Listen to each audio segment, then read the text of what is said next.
Bonjour à tous, nous sommes le 31 juillet 2026, j'espère que vous allez bien où que vous soyez. Il y a donc une information de dernière minute concernant potentiellement 3 à 400 manpads en route vers l'Iran via une société écran chinoise.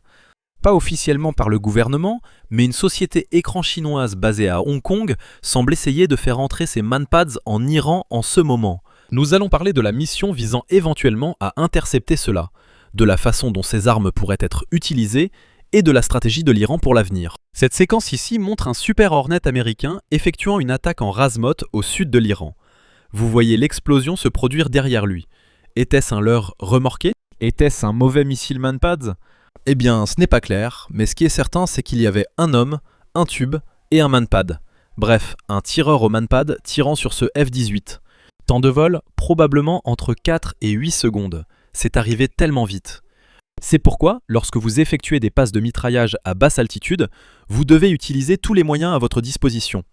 Vous devez utiliser des paillettes, des leurres thermiques, des leurres tractées, quoi qu'il en soit. Et heureusement, ce pilote de F-18 s'en est sorti de justesse. Je crois que c'est comme ça qu'on dit aujourd'hui. Mais le corps des gardiens de la révolution islamique a publié des déclarations immédiatement après la dernière série de frappes.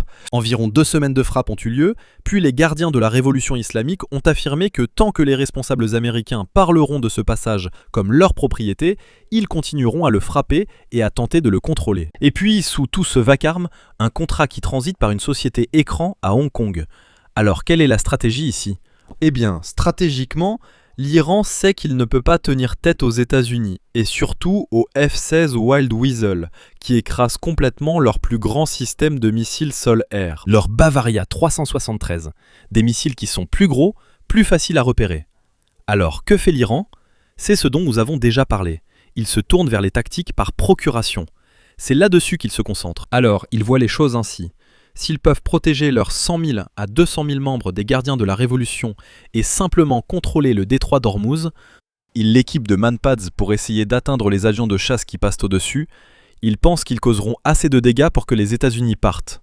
Vous voyez ce que fait l'Iran ici? Ils misent tout sur ce qu'ils appellent leur nouvelle arme nucléaire, à savoir le détroit d'Ormuz.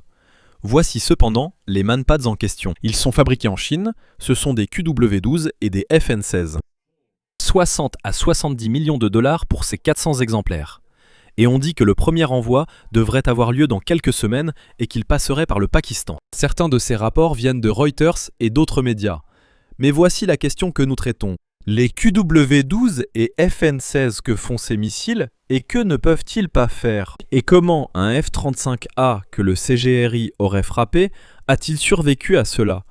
Et que font les F-35 pour survivre dans cet environnement? Nous parlerons de leur système d'ouverture répartie AAQ-37, de la suite de guerre électronique ASQ-239 et du leur remorqué AL-70. Et aussi, il faut rendre hommage à ce moteur F-135 de Pratt & Whitney, parce qu'après que ce F-35 aurait encaissé ce coup du CGRI, il a simplement continué et a ramené le pilote chez lui. Je veux dire, c'est incroyable à quel point ce moteur a bien fonctionné. Et c'était le 19 mars. Nous allons justement revenir là-dessus et nous allons expliquer comment cette filière a été activée et comment il pourrait être arrêté. Et puis restez pour la section du tour d'horizon mondial parce qu'en fait, apparemment, l'Iran a frappé une cible américaine cette semaine dans le Minnesota sans tirer un seul missile. Nous en parlerons bientôt dans la section tour d'horizon mondial vers les 3/4 de la vidéo. L'Iran dit chercher un F-35 et avoir besoin de radars avancés, sans réussir à en obtenir. C'est comme s'ils avaient acheté 400 gars avec des jumelles et essaient maintenant de leur donner des missiles sol-air portables. Donc le 29 juillet, Reuters a rapporté que l'Iran était à quelques semaines de la première livraison dans le cadre d'un contrat portant sur 300 à 400 systèmes chinois de défense aérienne portables d'une valeur de 60 à 70 millions de dollars. Le contrat n'a pas été signé avec l'exportateur officiel d'armes chinois parce que nous savons que Xi Jinping a promis au président Trump qu'il ne fournirait aucune arme à l'Iran. Donc cela ne passait pas par l'État, cela passe par des acteurs illicites. Alors pensez à cette flotte fantôme qu'a bâti l'Iran dans le monde. Eh bien des factions en Chine ont fait la même chose. Il semble que cela ait été signé avec Zhongdim Bosheng International Investment, une société de Hong Kong qui sert d'intermédiaire entre Téhéran et le véritable fournisseur. La livraison se fait par avion, via le Pakistan, tandis que Téhéran a étudié des corridors terrestres pour acheminer discrètement les fournitures chinoises. C'est essentiellement une architecture de contrebande et le CGRI. Ce sont les rois de la contrebande. Personne ne met en place un intermédiaire à Hong Kong et un corridor terrestre de secours pour un accord qu'il est prêt à défendre publiquement, évidemment. Le ministère des Affaires étrangères de Pékin a jugé ces informations totalement infondées et l'armée pakistanaise a qualifié l'affirmation sur le transit de fabriquée et fausse. Et la réponse américaine est venue du bureau ovale le 29. Le président Trump a dit « Eh bien, ce serait surprenant », et il a raison. Mais encore une fois, plus rien ne l'ébranle à ce stade. Il sait que les gardiens de la révolution islamique feront tout pour semer le trouble et étendre ce conflit dans le monde. C'est sans doute pourquoi d'énormes frappes ont eu lieu ces 2 dernières semaines, détruisant excavatrices, bateaux, QG des gardiens de la révolution et planques. Je pense qu'à ce stade, le président Trump se dit « Nous nous en occuperons si cela arrive ». Je suis sûr qu'il existe un plan pour couper cette chaîne d'approvisionnement. Nous en parlerons dans un instant. Nous savons que le dirigeant chinois a assuré à Trump qu'il ne fournirait ni ne vendrait d'armes à l'Iran, quelles que soient les circonstances. Cet engagement doit aussi concerner les entreprises chinoises. Mais évidemment, si c'est une société fantôme, un réseau fantôme qui travaille avec la mafia chinoise, alors à un moment donné, il sera difficile pour l'État de vraiment arrêter cela. Mais cela nous amène à l'avion, que tout cet achat était destiné à abattre. Leur objectif principal est d'abattre 7 avions en particulier. S'ils peuvent abattre cet avion, ils pensent pouvoir probablement abattre tous les autres. Donc le 19 mars 2026, un F-35A Lightning II de l'armée de l'air effectuait une mission de combat au-dessus de l'Iran. Il a été touché par des tirs venant du sol. Le pilote aurait reçu des éclats d'obus et ce pilote a réussi à faire sortir ce chasseur de 5e génération endommagé de l'espace aérien hostile et à le poser en toute sécurité sur une piste. Et ensuite, la citation était « L'appareil a atterri en toute sécurité et le pilote est dans un état stable ». Le capitaine Tim Hawkins, porte-parole du commandement central des États-Unis, a déclaré cela à Warzone. C'est la première fois dans l'histoire qu'un chasseur furtif est touché par un tir ennemi. Mais il semble que ce soit un système de ciblage électro-optique, ce qui pourrait correspondre exactement à la signature d'un manpads. Et puis, vous imaginez l'un de ces opérateurs de manpads gravir le sommet d'une montagne, vous savez, une montagne de 2100 mètres. Maintenant, ils viennent de gagner 2100 mètres d'altitude par rapport à cet avion. Mais le moteur F-135, c'est le moteur Pratt & Whitney. Dans le F-35, il ramène le pilote sain et sauf. L'arme spécifique ici n'a jamais été confirmée, mais on parle de missiles tirés à l'épaule. Et très probablement à cause de l'altitude et de l'absence totale d'alerte radar. Si vous ne recevez pas cette alerte radar, c'est une toute autre histoire. Donc le F-35 s'adapte maintenant, et il fait des choses que les gens ne s'attendaient probablement pas à le voir faire. C'est toute la beauté de son architecture. Elle gère de nouvelles menaces au fil de leur évolution. La spécification du Joint Strike Fighter a été conçue pour pénétrer des réseaux de défense aérienne intégrés utilisant une architecture radar russe et chinoise. C'est exactement cette famille de systèmes que l'Iran a passé 20 ans à acheter. Chaque décision concernant la survivabilité du F-35 remonte à la lutte contre des équipements fabriqués en Russie et en Chine. Commençons par le AAQ-37. C'est le système d'ouverture distribué. Il est équipé de 6 caméras infrarouges haute résolution. Oui, désolé iPhone. Tes 3 petites caméras mignonnes à l'arrière, oui c'est mignon, oui je me souviens de mon premier iPhone, mais quand il s'agit de ces 6 caméras infrarouges haute résolution autour de la cellule, elles offrent une couverture sphérique complète, sans angle mort, sans visée, sans intervention du pilote. Il détecte le lancement, suit le missile, calcule le point de départ et déclenche automatiquement les contre-mesures. Il a pu suivre des missiles balistiques à des centaines de kilomètres. C'est jusqu'à cette distance qu'il peut voir, et il projette l'image sur le casque du pilote. Ainsi, le pilote peut regarder à travers le plancher de son propre avion et observer la menace qui arrive. C'est tout simplement incroyable.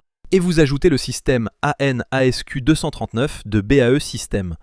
Cela offre une alerte radar sur 360 degrés, la géolocalisation des émetteurs et l'autoprotection. Toujours actif, conçu pour un environnement de signaux si dense qu'il étoufferait la plupart des systèmes, rien qu'à cause de la bande passante. Et puis le leurre remorqué ALE-70 pourrait être déployé derrière ces différents avions, c'est quelque chose qui pourrait détourner ce missile sol-air portatif. Mais pour être honnête, la raison pour laquelle le missile tiré à l'épaule est le choix de l'Iran, c'est parce qu'ils essaient d'utiliser quelque chose sans radar, sans liaison de données, et ils ne veulent pas donner de signal d'alerte aux avions de chasse. L'ASQ-239 est une pièce d'ingénierie magnifique, Mais il se peut qu'il ne soit pas capable de détecter ce chercheur électro-optique. Et c'est exactement ce que l'Iran veut faire. Il cherche à utiliser quelque chose qui n'active pas l'alerte radar.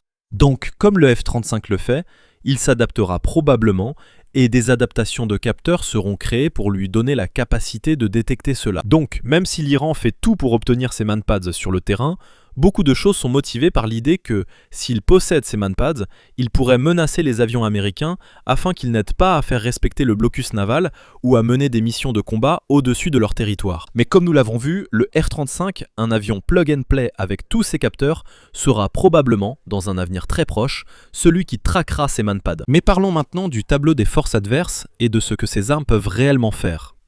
Elles semblent très similaires à l'Igla-1 russe, qui est un manpad russe. Il semble qu'elles puissent cibler jusqu'à quelques kilomètres et leur objectif principal est d'utiliser des tactiques de surprise. Ils veulent l'allumer à la dernière seconde, tirer à la dernière seconde depuis un endroit caché. Et leur principal objectif serait les hélicoptères, les appareils lents. Ce serait leur priorité numéro 1. Mais évidemment, ils voudront un manpad capable de cibler les deux. Et ce qu'ils ont mis à l'avant de cet engin, c'est une ogive à fragmentation hautement explosive avec une fusée d'impact et de proximité laser. Et puis, selon les chiffres publiés, cela se situe quelque part entre Mach 1 et Mach 2.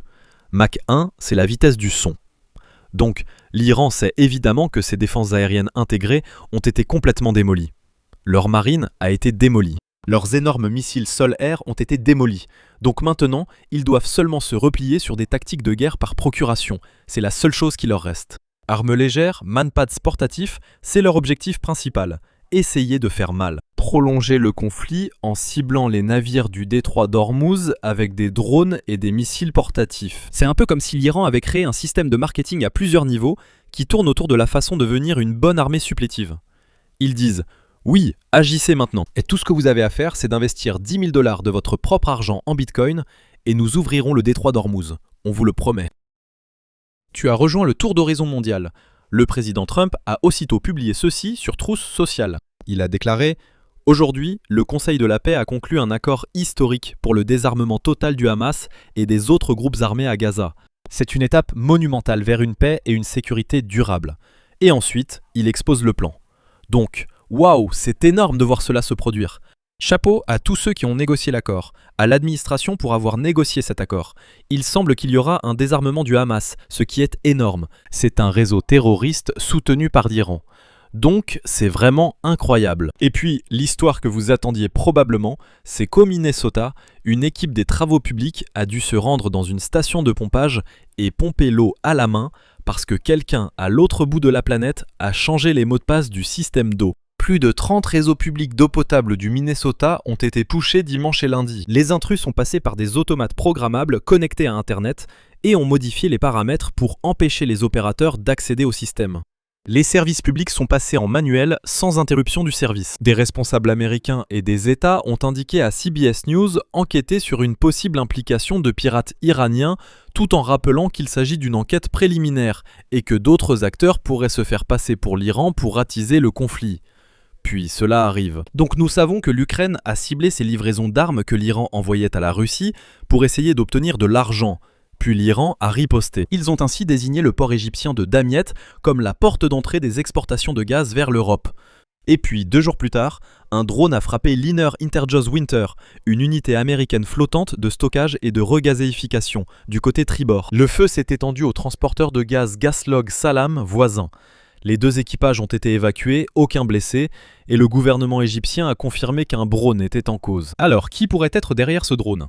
L'Iran riposte-t-il avec ses tactiques de guerre par procuration, comme il le fait d'habitude ? Mais oui, on n'est pas vraiment surpris que l'Iran lance cette attaque potentielle de drone contre ce navire américain, essayant de faire passer un message. L'Iran est vraiment en colère à ce stade. Il pense « Notre armée par procuration, le Hamas, est désarmée, il faut agir ». L'ayatollah en carton se dit « J'ai besoin d'une armée par procuration et je suis furieux qu'on me l'enlève ». Lancez quelques drones sur ce navire en Égypte. Vous êtes maintenant dans la section d'analyse stratégique façon échec en 4 dimensions. Voici la connexion rarement faite. 400 missiles portatifs tirés à l'épaule. L'Iran ne conteste plus le ciel, mais tout ce qui se trouve en dessous, selon sa logique de guerre par procuration. Suivez ce raisonnement. Pendant 5 mois, l'Iran s'est battu pour l'altitude avec une batterie S-300 des sites radars fixes. Et les opérations américaines et israéliennes de suppression des défenses aériennes a démantelé cette architecture étape par étape, parce qu'un radar doit émettre et un site fixe doit rester immobile. Alors l'Iran a abandonné ce combat. Ce que l'Iran achète maintenant est exactement l'opposé d'un système intégré de défense aérienne. C'est passif, dispersé, jetable, et il n'y a plus forcément de cibles précises comme avant. On pourrait cibler ces éléments, mais ils les dispersent partout dans le pays. Même logique au Minnesota. Aucun missile, aucune signature de lancement, rien à intercepter. Et puis à Damiette, en Égypte, un drone contre une coque non armée à un quai commercial. L'Iran n'essaie pas de vaincre la puissance américaine. L'Iran essaie de rendre l'utilisation de la puissance américaine coûteuse et ils veulent qu'il soit difficile de viser avec précision. Mais quand j'y pense, à ce que fait l'Iran avec ses manpads, c'est là que je fais le lien avec n'importe quel type d'insurrection, non ? Parce que l'Iran crée sa propre insurrection.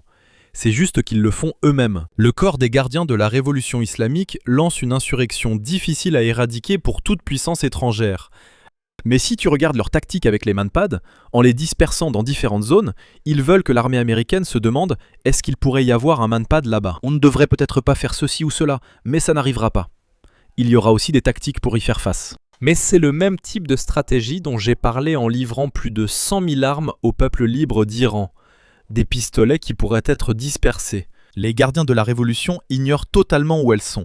Donc cela les fait hésiter avant de harceler les citoyens, de les arrêter la nuit et de les exécuter, sachant que certains gardiens de la révolution seront tués. C'est le même type de concept que l'Iran essaie d'utiliser contre nous. Donc ce que je dirais, c'est utilisons exactement ce même concept contre eux. Qu'est-ce que vous en pensez ? Que pensez-vous de ce trafic d'armes illicite impliquant des sociétés écrans, la Chine, le Pakistan et l'Iran ? Donnez votre avis en commentaire. Merci d'avoir regardé. Allez-y et suivez-moi sur X. Suivez-moi sur Instagram, je publie là-bas pratiquement tous les jours. Ici Ryan, aussi connu sous le nom de Max Afterburner. Je vous dis à bientôt.